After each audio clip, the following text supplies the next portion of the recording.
तो मैं उसी टाइम से देखता हुआ आ रहा हूँ कि छुआछूत का ज़्यादा प्रभाव रहा है। अपने जीवन में जो देखा कि जब मैं पढ़ता था, उस समय हमें अलग बिठाया जाता था, बोरी-वोरी डाल कर के, वो भी वक़्त देखा। उसके बाद फिर मैं एक टेक्निकल काम, मशीनरी का काम सीखने गया, वहाँ भी मैंने छुआ-छूत पाई। वहाँ भी लोग पानी की घृणा करते थे, उस डब्बे को हाथ लगा दिए। महात्मा बुद्ध जी का एक दोहा है, नाम रूप का भेद है मानव सभी समान, समता का जल पी रहे बुद्ध देव भगवान। कोठियों में काम करते हैं हम झाड़ू अच्छा, पोछा। अच्छा। हाँ जी, छुआछूत की तो बीमारी पहले से लगी हुई है और अभी भी है। ये खत्म नहीं होने की है, कभी जिंदगी में खत्म नहीं होएगी। चाहे कितने ही लोग पढ़ जाओ या मत पढ़ जाओ, चाहे ऊंची ऊंची डिग्री ले लो, कुछ भी ले लो, पर फिर भी हमें उसी नजर से देखा जाएगा कि ये तो बाल्मीकि है। आप कितने जन्मों से मैं क्या पंडितानी हो, कितने जन्म आपको याद है अपने जन्म के जो पंडितानी हो तुम, और अगला मरने के बाद भी तुम पंडित के घर में पैदा हो गई, इस बात की गारंटी है। वो मंदिर पे वहाँ भी छुआछूत करते हैं कि मंदिरों में भी छुआछूत है, भगवान शिव में भी छुआछूत है, तो बताओ और है क्या संसार में, कहाँ जाएं? जबकि मेरे घर में कम से कम 60 साल से कोई बच्चा अंडा नहीं छूता है। पता है ब्राह्मण क्या करेगा बताओ? इतनी बड़ी हम लोग कोई आज तक भी शादी विवाह में कोई हमारे बच्चा, घेड़ा, सुअर, मुर्गा कुछ नहीं पालते। जब हम सफाई की नौकरी हमारे लिए बनी है, हमें वाल्मीकि कह के हमें सफाई के लिए बोला जाता है, तो हमारी सफाई की नौकरी में जो जाट बामन ठाकुर घुसे हुए हैं, तो उनको भंगी क्यों नहीं बोल सकते हैं? उन्हें कोई नहीं बोलता। उनको घृणा की नज़र से क्यों नहीं देखा जाता है? उनको भी तो देखना चाहिए। अगर हम किसी की सफाई करने जा रहे हैं तो हमको कहेंगे तुम जमादार हो। अरे तुम क्या हो फिर?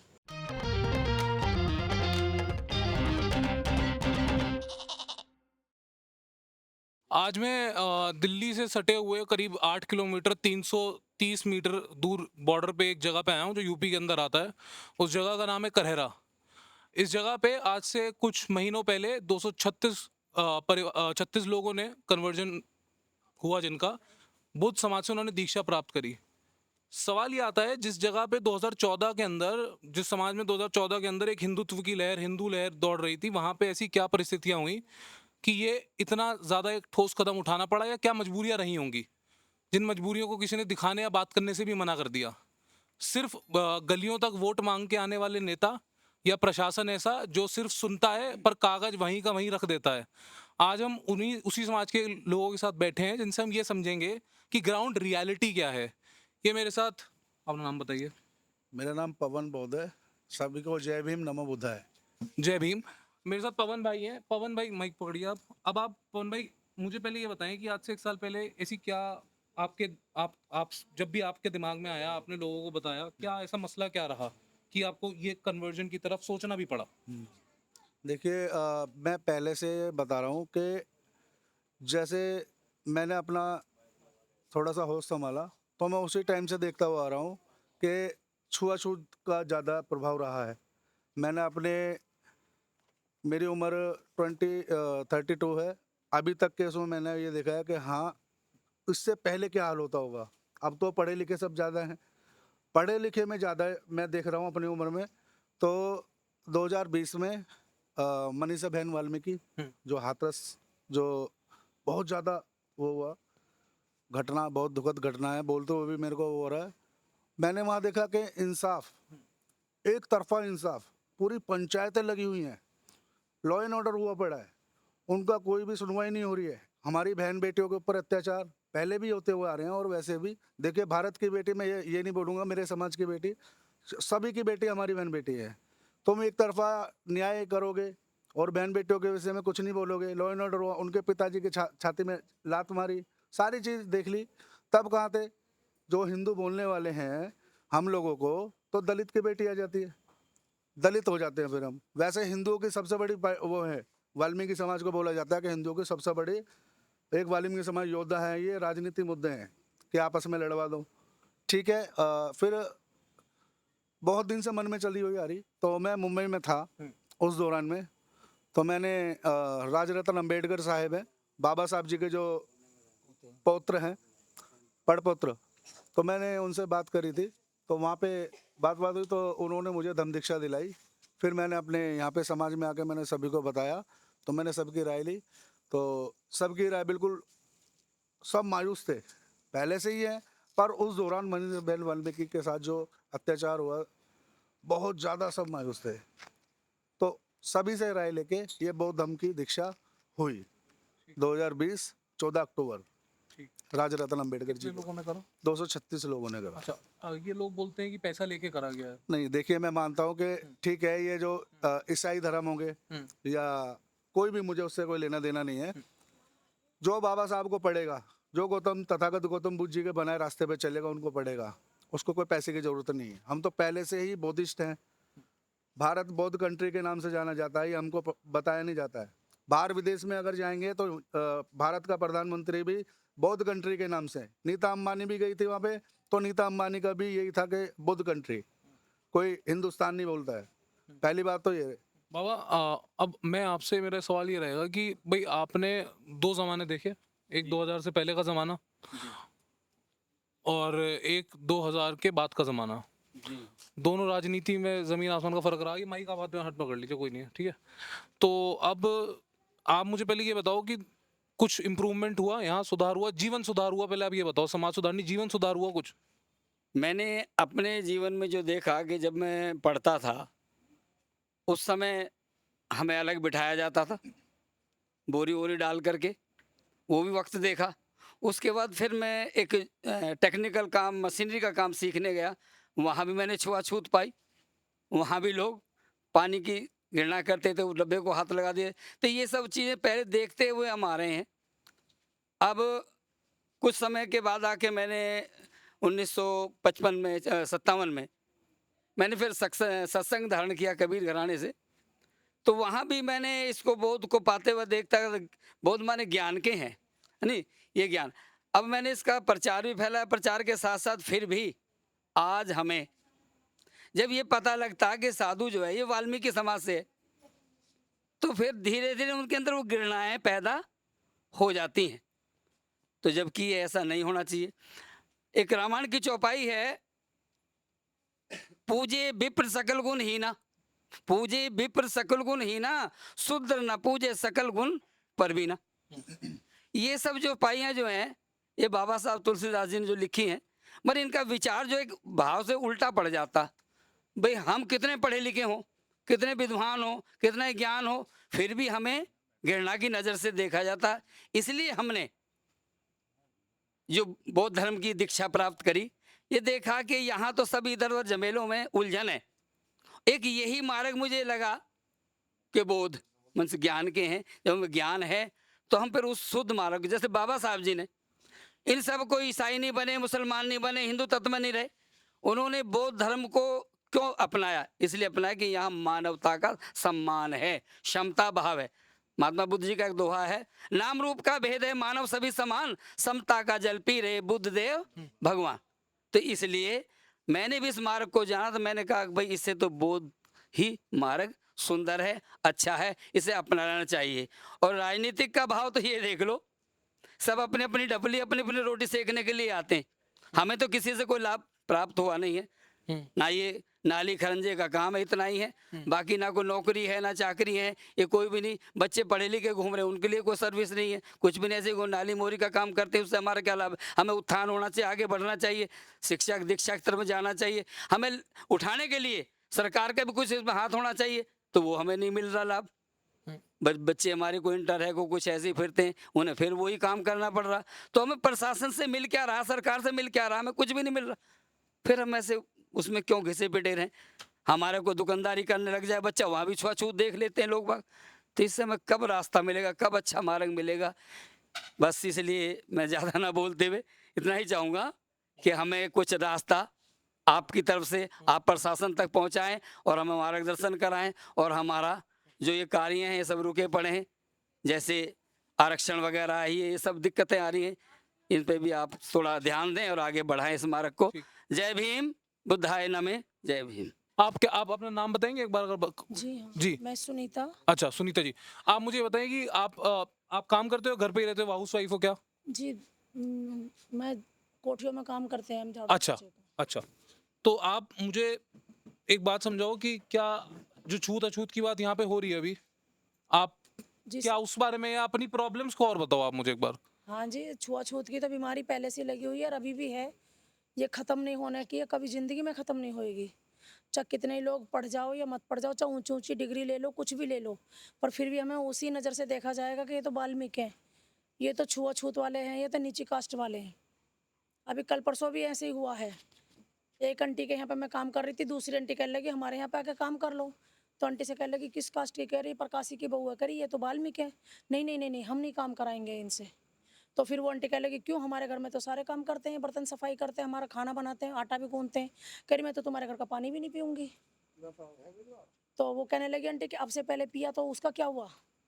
हम्म। उससे सही, पहले भी तो सही। तुमने खाया है, पिया है। हम्म। मैं कि आंटी जी आप कितनी पढ़ी लिखी हो और कितना आप किस जात की हो?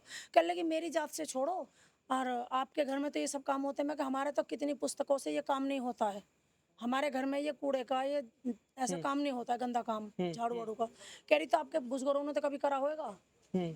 मैं कहता आप कितने जन्मों से मैं क्या पंडितानी हो, हम्म। कितने जन्म आपको याद है अपने जन्म की जो पंडितानी हो तुम, और अगला मरने के बाद भी तुम पंडित के घर में पैदा हो गई, इस बात की गारंटी है? तो उससे मेरी काफ़ी बहस हुई और सामने वाली आंटी की भी बहुत ज़्यादा बहस हुई। तो ये छुआछूत की बीमारी कभी ख़त्म नहीं हो सकती। और आपके बच्चे हाँ बच्चे बच्चे हैं मेरे। स्कूल स्कूल जाते हैं? नहीं मेरे बच्चे अच्छा। बड़े बड़े हैं, दो अच्छा। हैं। अच्छा, क्या क्या कर रहे हैं अभी आपके बच्चे? एक बच्चा तो मेरा वो बैठा हुआ है पवन, अच्छा। पवन बोध। क्या बात एक है। अमन बोध है, वो खड़ा, ये अच्छा। खड़ा इधर। अच्छा। अच्छा, इधर ही खड़े हैं वो भी। अच्छा अच्छा अच्छा, ठीक है ठीक है। तो आप जैसे आप आपकी उम्र उम्र बताओगे? कंफर्टेबल आप उम्र बताने में एक बार कि क्या उम्र है आपकी? हाँ जी मेरी उम्र है 46 साल उम्र। 46 साल। तो जब आप 46 मतलब आप 20 साल, जब आप 20 साल के रहे होगे तो तब आप गांव में थे या शहर में आ गए थे उस वक्त क्या? नहीं नहीं गाँव में ही थे। तो वहां पे आपने कभी देखा कास्ट को लेके, जाति को लेके कोई? जी हाँ, वो और बताएं जरा एक बार। वहाँ भी बहुत छुआछूत होती थी। मेरे पापा भी बौद्ध धर्म लिया था, मेरे पापा भी बौद्ध धर्म से ही थे। हम्म। हम्म। वो पहले इलेक्शन वलेक्शन में खड़े होते थे। अच्छा। 16 साल गांव में प्रधानी करी थी। हम्म।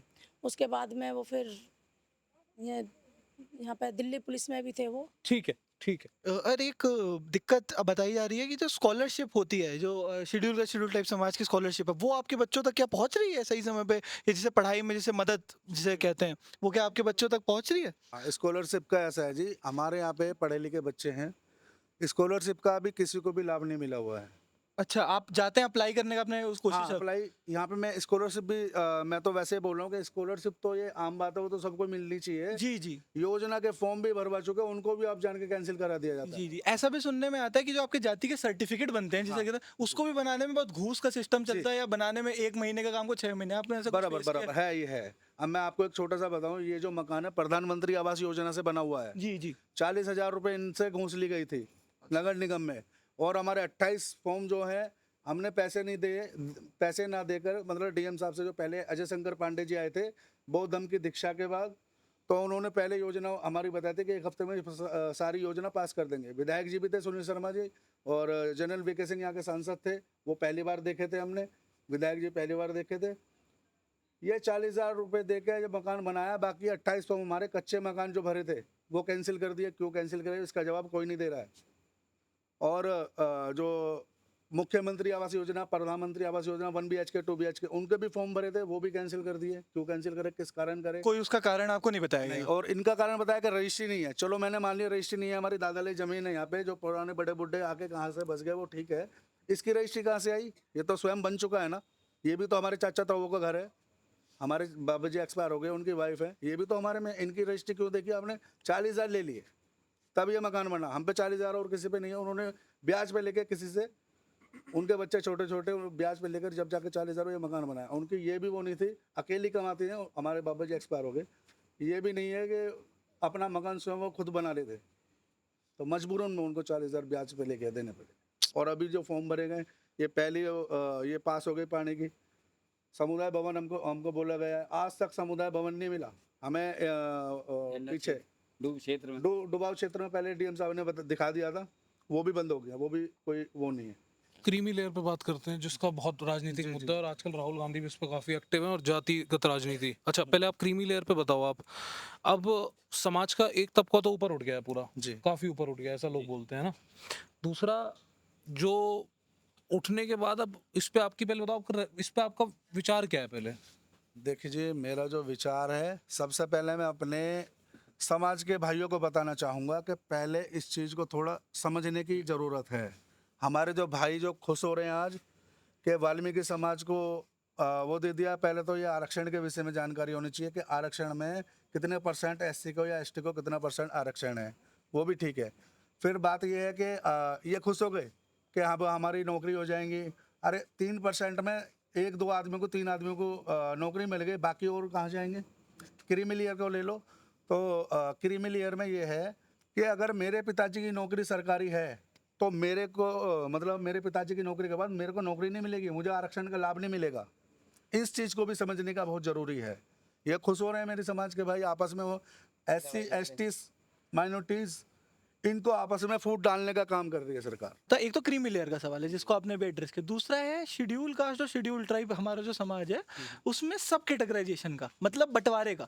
जैसे ये देखा जाता है, देखिए एक तो ये बात है, सबसे पहले सब जानते हैं कि अभी कुछ मिला ही नहीं है। मलाई तो दूध में तब उठती है ना जब आप मलाई हटाते हैं। जैसे ओबीसी में मलाई है, एक ओबीसी में मलाई है कि हाँ आप मिलेंगे अमीर यादवों से, अमीर गुरमीर से, आपको कौन अमीर एससी मिल रहा है 1% को छोड़ के, तो मलाई तो तब दूध से हटाएंगे। पर एडेड उसके साथ सब कैटेगराइजेशन का विषय आता है। सब कैटेगराइजेशन का विषय वो है कि हम सब जानते हैं कि एससी सब पीछे, सारे एससी पीछे, उसमें कोई बात नहीं, पर जो जाटव समाज के एससी हल्के से हमारे वाल्मीकि भाइयों से या धनकर भाइयों से हल्के से आगे हैं। उसके बारे में एक जो कदम उठाया गया, इसके बारे में बात करी गई है कि उसके बीच बंटवारा कर दिया जाए और उसको बेसिकली उसको बांट दिया जाए कि उनको एक रेस्ट्रिक्ट। उस पर आपका क्या विचार है कि उसमें एससी के आरक्षण जो 15% है, क्या उसमें बंटवारा उस तरीके का होना चाहिए?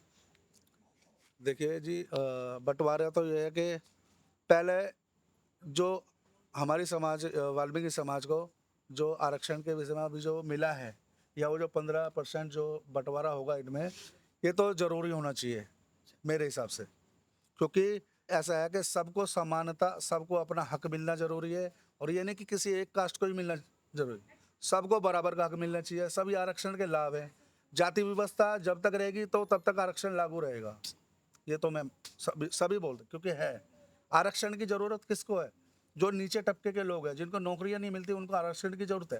जिनका खेती कार्य नहीं है, मुआवजे का पैसा नहीं मिला हुआ, जो कोठी क्वार्टर में झाड़ू पोछा जो सफाई का काम करते हैं उनको, और जो मतलब आरक्षण तो सबको ही वो है, पर मेरे ख्याल से तो जो ये 15% जो है मतलब इनको सबको मिलना चाहिए बराबर से। आप मुझे एक बात बताओ, जैसे जब आपने कन्वर्ट करा, जी उससे पहले तो आप हिंदू मानते होगे अपने आप को, नहीं? हाँ जी हाँ जी उसके बाद आपने दीक्षा प्राप्त कर ली, बिल्कुल जी। उसमें और अब में कुछ फर्क नजर आया सर आपको? बहुत आया, क्या? इसमें सुविधा मिली है पानी की। अच्छा। सबसे फर्स्ट तो हमको पानी मिल गया। ये बौद्ध धर्म में आके तो मिला, हमें तो बिल्कुल उस जात में तो मिल ही नहीं रहा था कुछ भी। अब आगे आए हमको पता चला कि हाँ जी, और भी हमारे को समुदाय भवन के लिए भी बोला गया है कि शादी इस से मोहल्ले में नहीं हो पा रही है, कहाँ पे हम खाना खिलाएं, 4 मेहमान बाहर से आते हैं, तो उन्होंने हमें बोला है, हमें वो दिया है, आश्वासन दिया है कि बनाएंगे, वो भी बनाएंगे। तो ये बौद्ध धर्म से हुआ है, तो हम क्यों नहीं जाएंगे सर? वो हमारा है, सब कुछ है। फिर बौद्ध धर्म तो इतने सालों से हमारे बुजुर्ग वहीं रह गए इस जात से कि भाई नहीं मिलेगा, कुछ नहीं मिलेगा। वो बेचारे चले भी गए, डेथ भी होगी उनकी। तो अब हमें आशा की किरण दिखी है, तो सर हम तो बौद्ध धर्म अपनाएंगे सर, और उनके साथ ही रहेंगे। आप अपना नाम बता दीजिए एक बार। मेरा नाम धर्मपाल सिंह है सर। अच्छा, धर्मपाल सिंह जी। जी सर। अच्छा, तो सिंह साहब मुझे ये बताइए आप पहले एक बार कि क्या करते हैं आप? जॉब करता हूँ, जॉब करते हैं, कहाँ? गवर्नमेंट जॉब है। कहाँ? गवर्नमेंट जॉब है। अच्छा, गवर्नमेंट जॉब है, ठीक है। तो आरक्षण के बारे में कुछ बोलना चाहेंगे आप? हाँ सर, बोलिए। आरक्षण हमें सरसों में मिला पहले, हम्म फिर डिमोशन हो गया था ना आरक्षण में एक बार, तो उसका लाभ हमें नहीं मिल पाया फिर दोबारा। हम्म तो दूसरा हमारी ये हमारी जो बहन विधवा बहन लेडीज हैं, उनको कोई पेंशन नहीं मिली, वृद्धा पेंशन नहीं मिली, आयुष्मान कार्ड नहीं बने किसी के भी। हम्म आयुष्मान कार्ड किसी का भी नहीं है यहाँ पे। जो हम लोग गरीब लोग हैं, हम लोग को आयुष्मान कार्ड बनना चाहिए, इलाज कराने है, तो हम लोग का पैसे भी नहीं ना। हम लोग के सभी के राशन कार्ड किसी के हैं, किसी के नहीं है। अच्छा, वो आयुष्मान कार्ड में जो 5 लाख तक का इलाज होता है, हाँ, वो हो रहा है यहाँ पे? नहीं हो रहा सर, किसी का नहीं है। ठीक। किसी का नहीं है सर, एक आदमी का। अच्छा, कार्ड बने आपके? नहीं, कुछ कार्ड- नहीं बना सर। अच्छा। राशन कार्ड तो यहाँ राशन कार्ड भी किसी किसी के हैं, किसी के नहीं है। राशन कार्ड भी सबके नहीं है सर, किसी किसी के हैं, किसी के नहीं है। अच्छा, कितने लोगों को राशन मिलता है अभी? 8 जिसको राशन मिलता है 8, भाई इतना लोगों को राशन मिलता है, अच्छा, बाकी और किसी को राशन नहीं नहीं मिलता? मिलता। और आयुष्मान कार्ड सिर्फ बाबूजी का बना हुआ और किसी का नहीं बना किसी हुआ? का नहीं बना हुआ सर। ना विधवा पेंशन योजना है का लाभ है सर, ना वृद्धा पेंशन योजना है। तो ये क्यों नहीं आ पा रही यहाँ तक? मतलब और जगह तो लोग बता पार्षद की तो कमी है ना, उसको आना पार्षद चाहिए यहाँ पे। पार्षद हमारा यहाँ आता नहीं है, सुनता नहीं है। अभी मेरी 80 वर्ष की उम्र है, अब देखिए अब और अभी 80 वर्ष की उम्र में आज तभी कभी पार्षद ने आकर के ये नहीं पूछा कि बाबा जी आपको भी ये योजना स्टार्ट है, आप इसमें उठाइए। अजी आप तो रईस आदमी हैं, अगर बात भी करें ना, आप तो पहले रईस लोग हैं, पर क्या रईसी हमारे पास, अगर ये 2 ईंट लगा ली तो हम रईस हो गए क्या? है जी।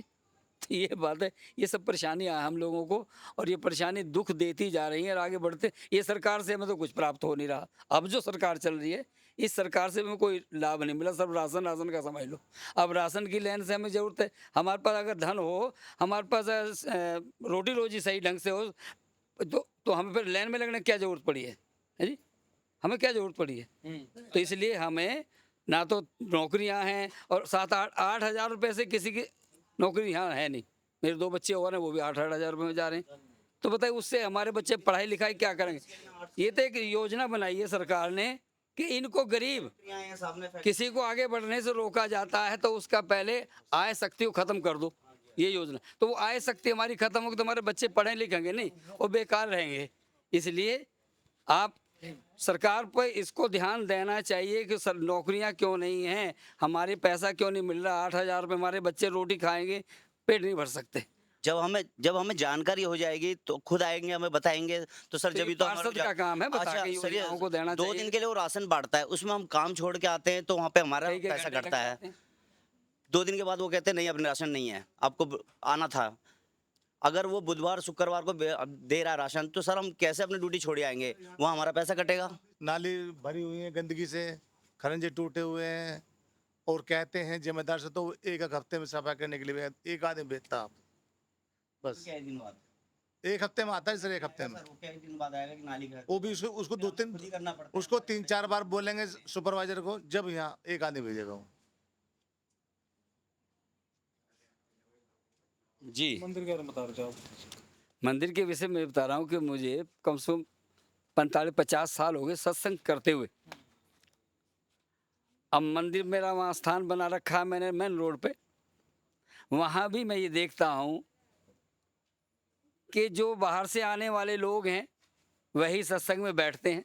मंदिर में पूजा करने भी समाज के लोग जाएंगे, दूसरे जाएंगे, अन्य दूसरे जो गांव के और हैं लोग हैं वो मंदिर पे वहाँ भी छुआछूत करते हैं कि मंदिरों में भी छुआछूत है, भगवान शिव में भी छुआछूत है। तो बताए और है क्या संसार में, कहाँ जाएं? जबकि मेरे घर में कम से कम 60 साल से कोई बच्चा अंडा नहीं छूता है।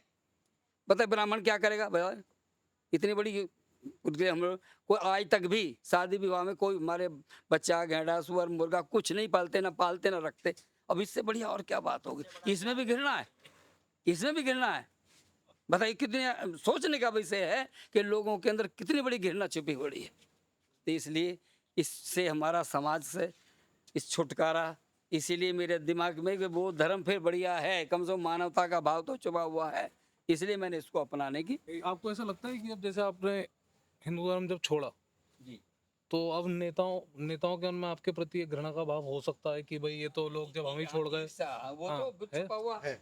ये तो छुपा हुआ है। अभी कुछ दिन पहले जब ये पवन जी ने ये जो नाली खरंजे वगैरह का काम शुरू किया तो पार्षद के थ्रू नहीं हुआ। इन्होंने अपने प्रशासन के द्वारा बाबा साहब के वहाँ से डीएम वगैरह से मिलके वो कार्य किया। अब इनके लिए चिट्ठियाँ डालनी शुरू कर दी लोगों ने, गोली मार देंगे, ये कर देंगे, वो कर देंगे। ये क्या इंसाफ है? ये नीति देखो। अब ये गांव की तो नीति है, पर जो यहाँ के जो दबंग लोग हैं उन्हीं की नीतियाँ है छुपा हुआ। उस पर हमने कंप्लेंट वगैरह डाली चारों तरफ। तो इसलिए ईर्षा तो है, जलन तो है ये कि एक बच्चा आगे क्यों, हमसे आगे कैसे निकलने लगा। क्या निकलना कार्य ही तो करा समाज का कार्य कराने में क्या दुख की बात है? कर कोई भी और करना चाहिए। आप तो कर नहीं रहे, हम करें नहीं तो फिर हम तो ऐसे ही रहेंगे सदा से। इसलिए मैं ये तो सरकार बड़े से दुख एक के बात विषय पूछना हैं, चाहता सोचने के विषय हैं। मैं ये सोच- पूछना चाहता हूँ, अगर हमें आप इस नज़र से देखते हो और हमारी जो आपने नौकरी हमारे लिए चुन रखी है सफाई कर्मचारी, तो उसमें और कास्टों को क्यों घुसेड़ रहे हो? तो वो नौकरी हमें दो ना, वो नौकरी हमें दी जाए। जो सफाई की नौकरियां चल निकल रही हैं, ठीक है, वाल्मीकि समाज उसके लिए कहते हैं वैसे, अरे तुम्हारी नहीं रही तो नौकरी वो है, तो वो नौकरी हटाओ ना पंडितों को। आज के डेट में पंडित भी घुस रहे हैं सफाई के लिए, नहीं तो उठा के देख लो ऑफिसों में जाकर, प्राइवेट ऑफिसों में भी देख लो, गैर बरादरी के बंदे घुसेड़ रखे और हमें हटाया जा रहा घृणा हमारे से है। जब हमारे नाम पे चल रही है, जब आप हमें इस नज़र से देखते हो तो हमारी नौकरी हमें दे दो, हमें ज़रूरत ही नहीं है किसी और चीज़ की, हम अपनी नौकरी को कर लेंगे, हमें कोई शर्म नहीं है। हमें तो बच्चे पालने हैं, अपने बच्चों को पालेंगे हम, इसी नौकरी से पाल लेंगे, क्या हो गया। नौकरी तो मिल जाएगी, चलो हमें तो ये लगे भाई देश की सेवा कर रहे हैं इस बहाने, वो भी नहीं दे रहे हो उसको। इस बहाने हम देश की सेवा कर रहे हैं, हमें कोई शर्म नहीं है इस चीज़ के लिए। पर हमारी चीज़ दूसरों को तो मत दो, और सारे काम है, जो कोई कुमार है तो उसे कुमार का काम करने दो, वो उसमें तरक्की करेगा। जो दूधिया को दूधिया का काम करने दो, उसे हमारी नौकरी में काहे को घुसेड़ रहे हो। हमें हमारी नौकरी दे तो खत्म सारी कहानी। सरकार से यही कहना चाहता हूँ, ये तो कर सकते हो कि नहीं, या इसके लिए भी मोदी जी चुप्पी लगाए बैठे हैं? सही इतना तो कर लो मोदी जी। जब हम सफाई की नौकरी हमारे लिए बनी है, हमें वाल्मीकि कह के हमें सफाई के लिए बोला जाता है, तो हमारी सफाई की नौकरी में जो जाट बामन ठाकुर घुसे हुए हैं, तो उनको भंगी क्यों नहीं बोल सकते हैं? उन्हें कोई नहीं बोलता। उनको घृणा की नज़र से क्यों नहीं देखा जाता है? इनको भी तो देखना चाहिए। अगर हम किसी की सफाई करने जा रहे हैं तो हमको कहेंगे तुम जमादार हो। अरे तुम क्या हो फिर, जब तुमने हमारे सारे हक छीन लिए? तो हमको तो वो झाड़ू की नौकरी भी नहीं मिल रही है। सरकार ने क्या दिया हमको, क्या प्रशासन क्या दे रहा हमको? प्रधानमंत्री ने हमारे लिए कुछ नहीं करा आज तक। हमारा एक राशन कार्ड नहीं बना, हमारी वृद्धा पेंशन नहीं है, हमारी विधवा पेंशन नहीं है किसी की भी। कोई इलाज के लिए कोई भी कोई कैसा आयुष्मान कार्ड वगैरह किसी पूरे बस्ती में पता करके देख लो अगर हो तो।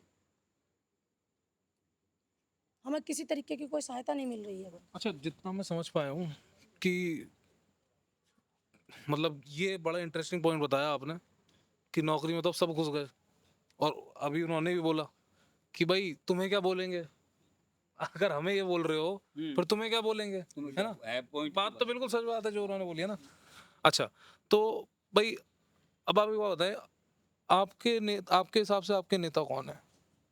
आपके हिसाब से आपके समाज के नेता कौन है अब, जिन्हें आप देख रहे हो, यहाँ पर? आजाद देख रहे? नहीं नहीं, अच्छा, कहीं भी बड़े स्तर पे, जो जिनके पास आप कल को अपनी समस्या को भी रखोगे सामने, जो भाई बड़ा नेता ही सॉल्व कर पाएगा समस्या, तो चाहे वो यहाँ की हो, चाहे वो आपकी किसी भी चीज़ की है ना।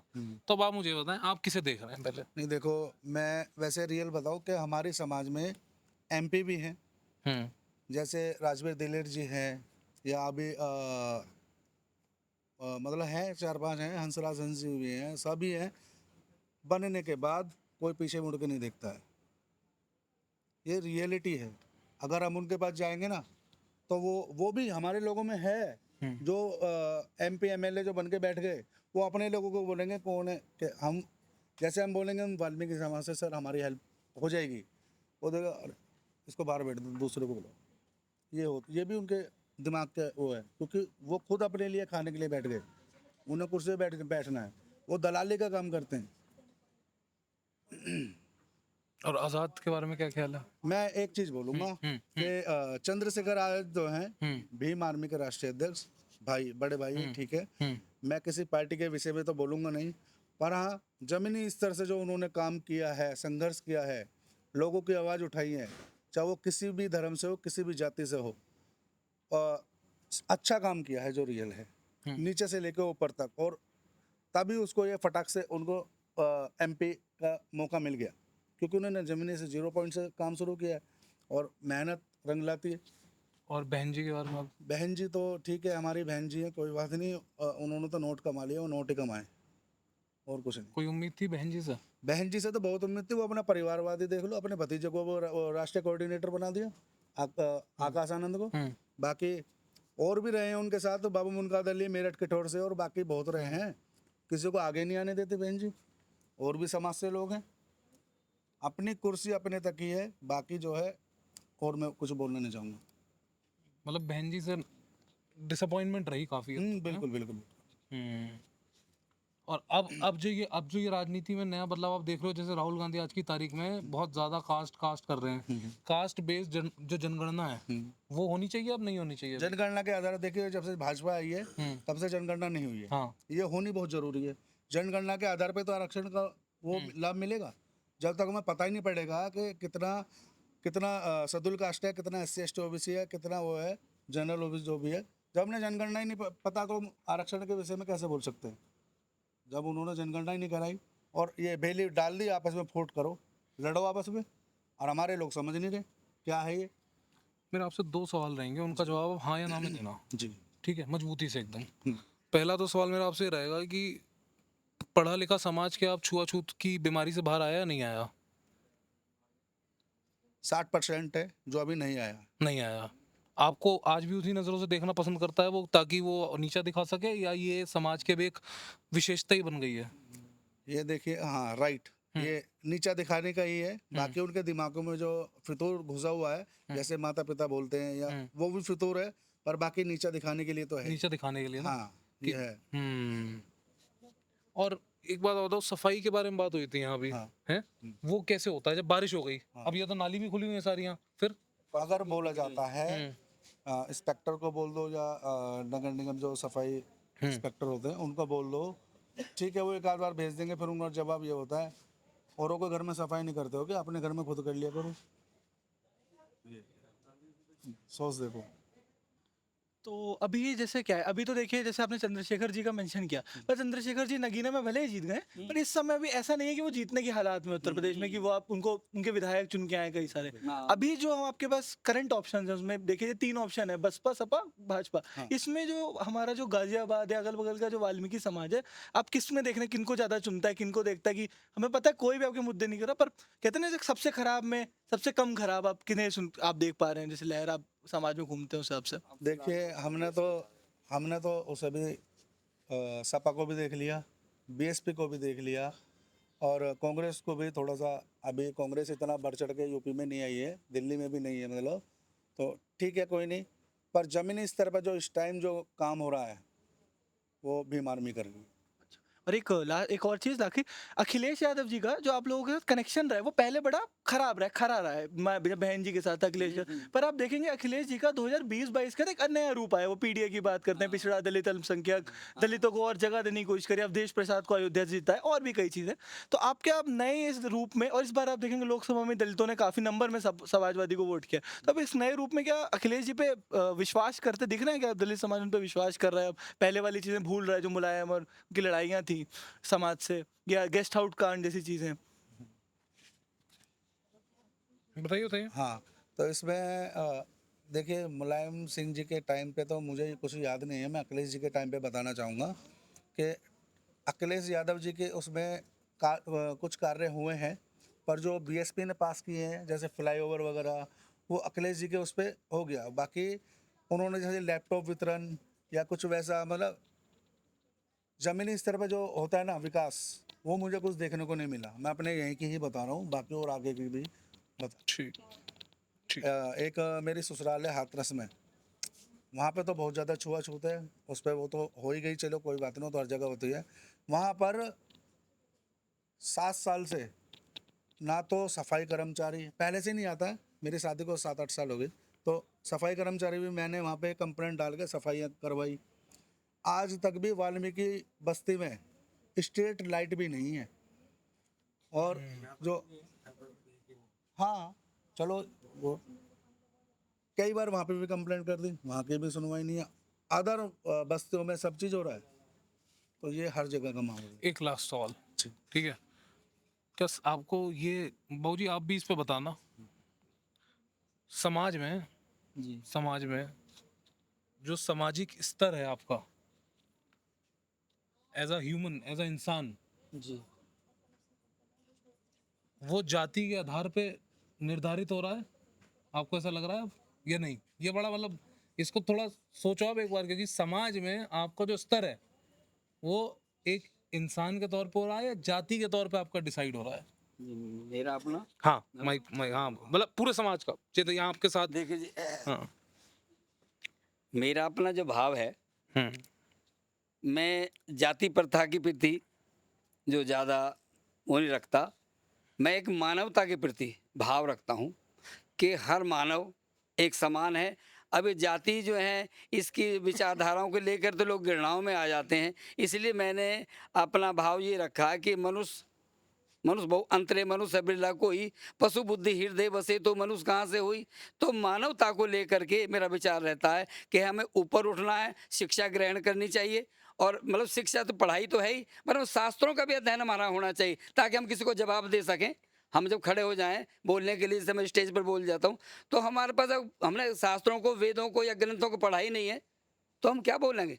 इसलिए पढ़ा मुझको नहीं है या पढ़ने नहीं दिया गया है, ये भी अपने आप में एक देखिए, सवाल है। नहीं, पहले बताइए, पढ़ने नहीं दिया गया या नहीं? नहीं देखिए, अब तो पढ़ने के जब मैं अब नहीं, पहले। पहले तो खैर नहीं पढ़ने दिया, पहले बड़ी दिक्कत थी। हाँ। पहले मेरे साथ मनुस्मृति भी लाके रखी किसी पंडित ने अच्छा। कि लीजिए आप सब इसको पढ़िए। मैंने कहा मैं इसको एक तरफ कर दो, मैंने उस पर लिखा वर्ण बनाया चार, मेरे भाई ये सब झूठा झगड़ा है, उसको दर्द के यहाँ से ना कोई ब्राह्मण शूद्र है, एक रास्ता आने का भाई, एक रास्ता जाए रे, जागो जागो मेरे भाइयों, समय बदलता जाए रे, कब जागेंगे हम। इसलिए मेरा अध्ययन जो है, मैंने हर ग्रंथ को देखा टटोल करके, तब ये मिला कि मनुष्य से बढ़कर कोई ताकत है नहीं। हम एकता के बल पर आए, प्रेम करें आपस में, प्रेम ही ईश्वर है, प्रेम ही जागृति का रूप है, प्रेम से ही हम आगे जाएंगे। इसलिए मैं जाति भाव पर नहीं, मैं तो मानवता को ऊपर उठाने के भाव में रहता हूँ हमेशा, और अपने आप को एक मानव मानता हूँ कि मैं दृढ़ मानव हूँ। मैं बहन नहीं मानता बोलने में किसी से भी, चाहे कोई पंडित आ जाए मेरे सामने, कोई भी आ जाए, मैं बहन नहीं मानता। मैं एक दफे एटा में नहीं एटा में पहुँच गया, वहाँ सत्संग था, यादव हूँ मेरा। तो रात को 2 बजे करीब एक पंडित जी आ गए। अरे इनको पंडित जी आ गए, पंडित जी आगे भीड़ लग गई, और सब औरतें आदमी सब खड़े हो गए। और पंडित जी का हाल देखो कि मैं क्या कहूँ, बुरे हाल। फिर भी पंडित जी हैं, आके मेरे बुरो में बैठ गए। 1 मिनट शांत नहीं रहे होंगे वो। पंडित जी, ओ महाराज जी कौन दूध हैं। मैं अपना बोलता रहा। फट औरतें कहती महाराज जी कुछ पूछ रहे पंडित जी। मैं हाँ पंडित जी क्या बात है, कौन दूध है। मैंने कहा पंडित जी दूध 4 हैं,